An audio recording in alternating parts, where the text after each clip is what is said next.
Vamos à unidade 6 de Fisiologia do Exercício e a pauta de hoje será prescrição de atividade física para hipertensos, né? A Organização Mundial da Saúde trouxe uma nova classificação para hipertensão, partindo do princípio que 120 milímetros de mercúrio hoje é classificado como um pré-hipertenso, ou seja, a sua pressão arterial normal de 120 milímetros de mercúrio lhe habilita a ser um pré-hipertenso, né? A hipertensão, ela na maioria dos casos, idiopática, né? Não se sabe o porquê que ela surgiu ou como ela surgiu. É uma disfunção que o próprio corpo tem do que a gente chama de sistema de biofeedback negativo, aquele sistema de retroalimentação. Por algum motivo, a sua pressão está subindo gradativamente. E aí você usa a atividade física como ferramenta para reduzir esse processo. Então, assim, indo para a parte neuromuscular, nós podemos dizer o seguinte: o sistema simpático tem estimulado a sua frequência, a sua pressão arterial a subir. Mas quando você faz uma atividade física, você estimula mais ainda o sistema simpático. Mas isso tem um objetivo. Quando você para aquela atividade física, o sistema parasimpático entra em ação. E a nossa esperança é que esse sistema parasimpático entrando em ação, ele vá reduzir mais ainda a frequência cardíaca inicial. Ele vai ser um antídoto para aquela frequência. Como prescrever atividade física para pacientes hipertensos, né? Como sempre, em todas as nossas unidades, o objetivo principal é a segurança.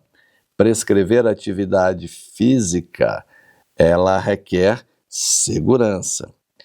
E aí você vai levantar primeiro a necessidade, né? Qual que é a necessidade do exercício para aquele paciente? Ele tem uma hipertensão leve? Ele tem uma hipertensão mais acentuada? Ele toma medicação? Ele toma remédio, né? E o que a gente pode levantar nesse processo? A atividade física, ela sempre terá um efeito no paciente hipertenso, né? Isso pode demorar um pouco a curto prazo, mas a longo prazo a gente sabe que ela tem um efeito. Isso é associado à interação da medicação, porque os pacientes vão estar tomando medicação, pode resultar em pressões, melhor dizendo, em pressões arteriais mais baixa em repouso, né? Então, antes de começar, precisamos fazer uma triagem, né? Como todo cuidado que a gente tem com a atividade física, nós vamos fazer uma boa avaliação, né? Identificar se ele tem alguma contraindicação, né? Fazer um levantamento sobre a vida real desse paciente, se ele tem algum problema cardiovascular associado à própria hipertensão, né? Vamos fazer um levantamento de riscos, né? Se ele tem uma hipertensão grave, se ele toma medicação, qual a intensidade da medicação que ele toma, se ele já faz outras atividades, se ele não faz atividade nenhuma, se ele está associado a diabetes, algumas outras alterações, né? E se ele puder ter um teste de esforço, ótimo, né? Nós podemos utilizar. Se não, você pode fazer o teste caminhada de 6 minutos, para ter um parâmetro razoável de controle, né? Isso aí vai te ajudar bastante. As pressões, elas tendem a mudar à medida que você muda a intensidade do exercício. Em baixa intensidade, normalmente a pressão arterial não se altera significativamente, né? Isso aí porque o corpo se adapta rapidamente ao exercício e a pressão se mantém estável. Mas se você aumentar a intensidade, né, essa frequência obrigatoriamente tem que subir, né? E aí você vai atingir aí frequências um pouco maior, com intensidades mais elevadas. Recapitulando, como foi dito em unidades anteriores, nós não ultrapassamos 85% de zona-alvo com o nosso paciente. Por quê? Porque são intensidades muito altas, níveis anaeróbicos de exercício, e ele não vai ter benefício nenhum, né? Então, fique atento às pressões quando elas se elevam muito durante o exercício. Então, pressões elevadas, acima de 160 milímetros, a pressão sistólica acima de 160 milímetros em idosos, requer um certo cuidado, né? Passou de 180, para mesmo, né? Chegou a 180, para, porque pode ter um risco de um acidente vascular cerebral ou até mesmo outras complicações. Nós sempre trabalhamos com o protocolo FIT, né? Que você vai prescrever exercício, que é a frequência, a intensidade, o tempo e o tipo de exercício. Se vai ser aeróbico, se vai ser anaeróbico, se vai ser numa bicicleta, se será numa esteira, né?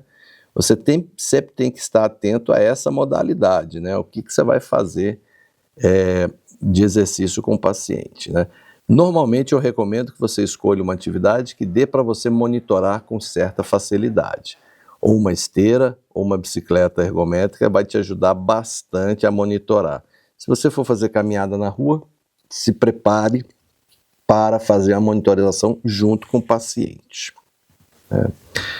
Na prática, a intensidade, ela estaria entre 40% e 60% para baixa intensidade, né, de exercício ou de carga, né, de musculação, dentro da escala de Borg, um nível entre 12 e 13 de resposta à atividade muito boa, né? Lembre-se que o paciente é um paciente hipertenso, que a frequência de atividade física determina o resultado do exercício, né? Você fazer uma vez por semana, 2 vezes por semana, o resultado vai ser muito ruim em fazer todos os dias ou 3 vezes por semana. 3 vezes por semana seria o mínimo para se ter resultados importantes. Dentro desse cenário, né, você vai ter aí pacientes cuja pressão arterial vai reagir bem mais branda, não vai subir tanto assim. Isso aí faz com que pós-atividade física a queda ocorra significativamente, e tem aqueles em que a pressão arterial se eleva a um nível um pouco maior, o que requer um cuidado, uma intervenção rápida para não deixar se elevar demais. Então, independente dele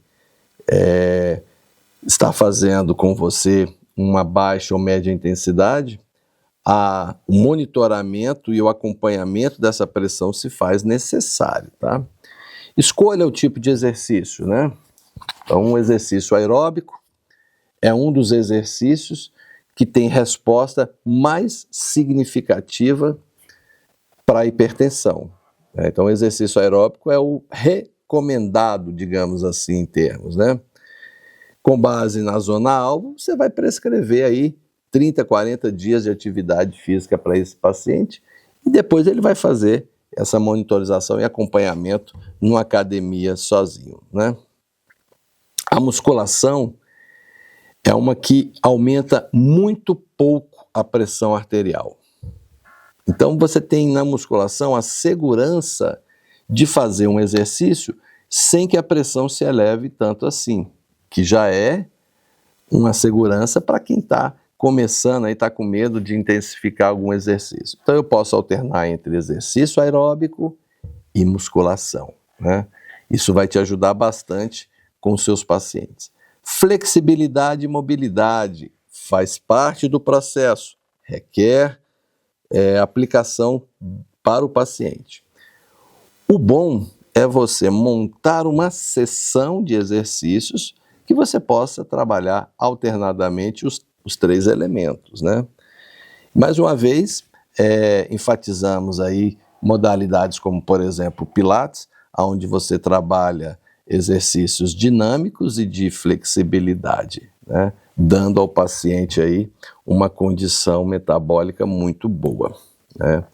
Como prescrever esses exercícios sem causar nenhum transtorno? Nós temos o protocolo PIF, progressão, intensidade e frequência, né? Então, a progressão vai ser o tempo a mais com que ele vai fazer, né? A intensidade, a zona-alvo determina de Carbonen se é 60%, 70%, 80%. Você vai prescrever e você vai determinar como vai ser isso, né?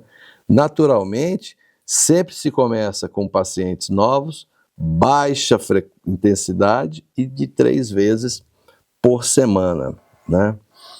Fique atento à respiração, não pode ter apneia, né? O paciente precisa estar respirando com certa regularidade e você precisa estar sempre alternando ali com ele entre aeróbico e musculação para ele não ficar sempre na parte monótona da coisa, né? Ou seja, desmotivado, né? Você sempre precisa ter um feedback do paciente, como todo paciente de grupo de risco. Desde o primeiro módulo, nós sempre enfatizamos que você precisa ter sistemas de controle e monitoração dos seus pacientes. Bota lá uma escala de Borg, de esforço percebido, manda confeccionar num banner, afixa na parede da sua clínica e vai perguntando para ele como é que está, muito puxado, muito cansativo. Depois você tem que ter os aparelhos de avaliação individual, oxímetro, frequencímetro e aparelho de pressão, né? E aí você consegue alternar dentro desse processo de monitorização como está a frequência, como está a pressão arterial, e assim o paciente vai responder para você com segurança, né? A segurança é extremamente importante, né? O contrato da segurança, quando pausar a sessão, né? Quando é que eu posso me ver na necessidade de interromper a sessão? Tudo isso aí está relacionado ao aumento da pressão também, né? A gente sabe que ela vai aumentar, mas se ela aumentar demais, aí é um risco, né? Fora o aumento normal da pressão, outros sintomas indicativos de desconforto, né? Dor no peito, falta de ar, dificuldade para respirar, né? Isso aí requer uma paralisação e a reavaliação do paciente. Outras situações é aquela pressão que dá uma disparada lá em cima. Você coloca uma intensidade muito baixa e ela dispara, vai lá para cima. Isso aí está alguma coisa errada, né? E por último, você sempre tem que ter um objetivo prático do que você vai trabalhar, de como você vai fazer, né? A monitorização, ela é importante e o paciente vai ter que continuar isso em casa também, né? Uma vez que você se propôs a fazer, compra um aparelho de pressão, né, de pulso. Em casa você vai dando um feedback. Olha, eu saí da clínica com 120 de pressão. Cheguei em casa, estava 110 de pressão sistólica. Ótimo, diminuiu bastante, né? Isso faz com que você tenha segurança nas próximas sessões, né? Quando você quer realmente saber se ele é hipertenso ou não, o exame indicado é o MAPA, né, que é a monitorização ambulatorial da pressão arterial. O MAPA é o fiel e vai dizer para você como foi daquelas 24 horas, como foi a pressão, se comportou do indivíduo. E aí a gente pode colocar entre hipertenso ou hipotenso, né? Então, quando você se propôs a trabalhar com um paciente hipertenso como com um paciente cardiopata, o que você vai ter que fazer? Você vai ter que montar um esquema de atividade física, apresentar a ele e vender para ele o seu serviço. Se ele achou interessante, ele fecha o pacote com você e vai fazer. Se não, ele vai procurar outro profissional que tenha variáveis e qualificações que possam superar as expectativas dele, né? Não se esqueça de você sempre manter o aquecimento, o controle e a monitoração do seu paciente. né?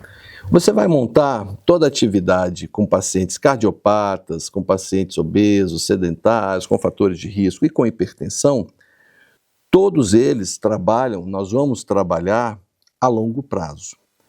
Nós não trabalhamos com 10 sessões ou com 15 sessões, nós trabalhamos com meses. Em alguns casos, a atividade física passa a ser ad eterno, constante.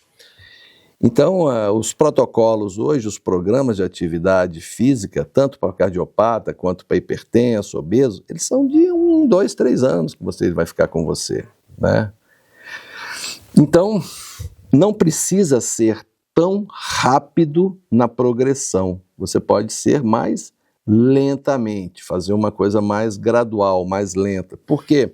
Porque ele não pode ter uma sobrecarga dinâmica de uma hora para outra, né? E por fim, o receituário final, o que fazer no dia seguinte, né? É sempre você ter ideia de que você vai progredindo com o tempo e a intensidade com aquele paciente, né? Que você vai elaborar um plano seguro de exercício para ele, de monitorização para ele, que você quer benefícios como a redução da pressão arterial dele, que esse é o objetivo final, reduzir a pressão arterial. E para isso ele vai precisar trabalhar com você e vai ter que te dar um tempo a mais. Normalmente, os pacientes, quando eles começam a fazer uma atividade desse tipo, vai de pelo menos 1 mês para conseguir ter resultados visíveis na atividade física.